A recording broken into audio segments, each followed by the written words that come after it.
You guys will find that you have passions, and having a passion is a gift. I think we all have passions, and you don't get to choose them, they pick you, but you have to be alert to them. You have to be looking for them.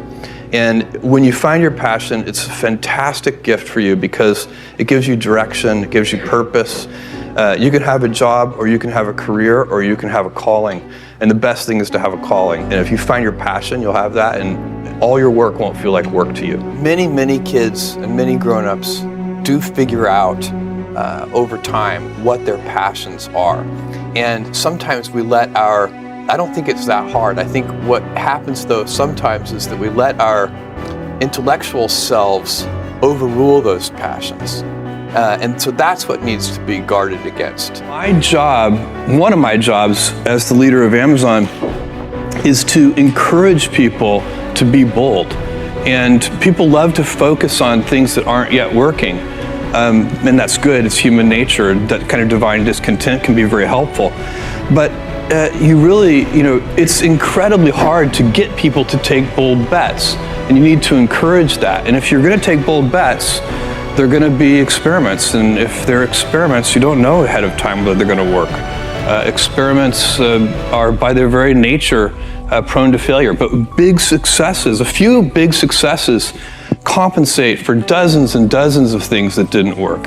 So, bold bets, AWS, Kindle, Amazon Prime, our third-party seller business, all of those things are examples of bold bets that did work, and they pay for a lot of experiments.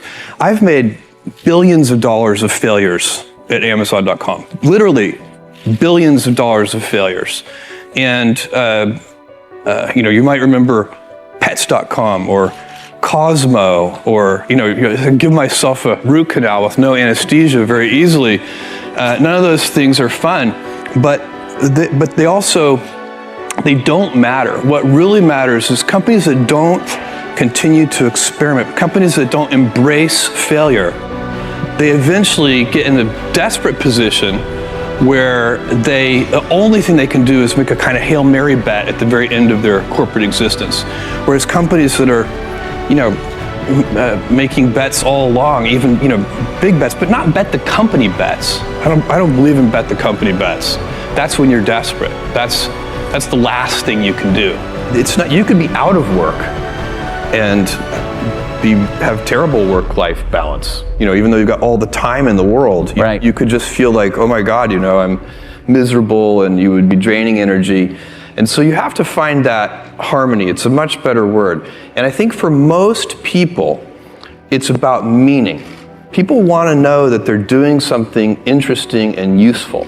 And for us, because of the challenges that we have chosen for ourselves, we get to work in the future. And it's super fun to work in the future for the right kind of person. You need to be nimble and robust. So you need to be able to take a punch, and you also need to be quick and innovative and doing new things at a high speed. That's the best defense against the future. And you have to always be leaning into the future. If you're leaning away from the future is going to win every time.